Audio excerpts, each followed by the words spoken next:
Saudara-saudari yang terkasih dalam Kristus, dalam Injil yang baru kita dengar pagi ini, kita melihat satu kontras antara Yesus yang disebut sebagai anak Daud, keturunan Daud, dan Yesus yang disebut sebagai Tuan dari Daud. Apa bedanya?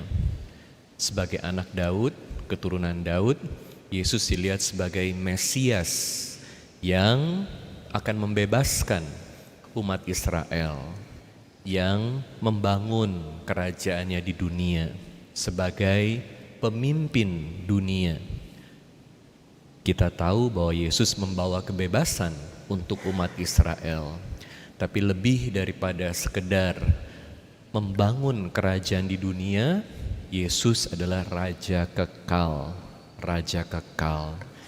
Makanya Daud sendiri dengan ilham Roh Kudus melihat Yesus, sudah mengatakan bahwa Yesus yang akan datang ini adalah tuannya. Artinya dia raja bukan pertama-tama dari kerajaan dunia, tapi raja kekal, raja dari kerajaan Allah sendiri. Tentu ini bukan hal yang mudah untuk kita bisa mengerti bagaimana seorang manusia menjadi raja dalam kerajaan Allah. Saat ini kita mengerti bahwa Yesus itu adalah Allah dan manusia, Allah yang sudah menjadi manusia, yang mau membawa kita pada keselamatan, yang membawa kita untuk menjadi bagian dalam kerajaan Allah.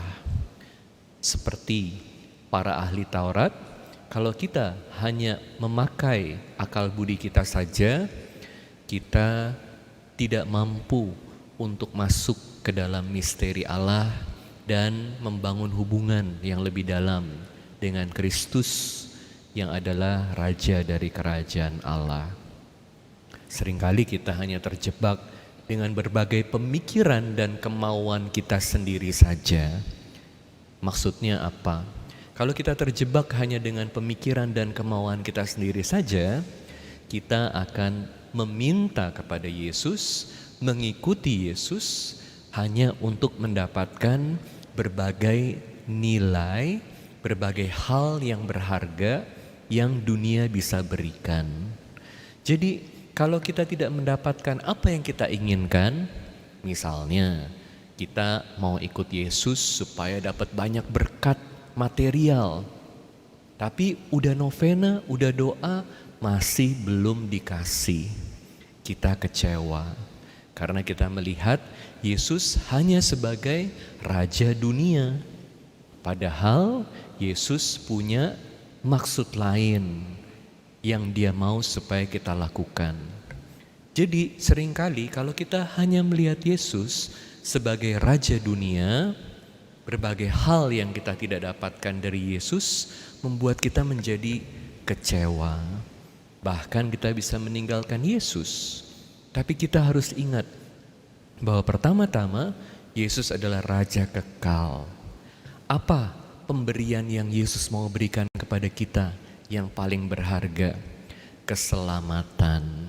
Keselamatan baik di dunia yang akan membawa kita pada keselamatan yang kekal.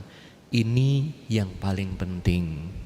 Berbagai hal duniawi Tuhan bisa berikan. Sejauh ini membawa kita semakin dekat kepada Tuhan.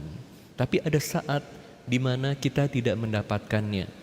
Apakah lalu kita kecewa dan meninggalkan Yesus? Jangan tukar keselamatan kekal dengan berbagai hal duniawi.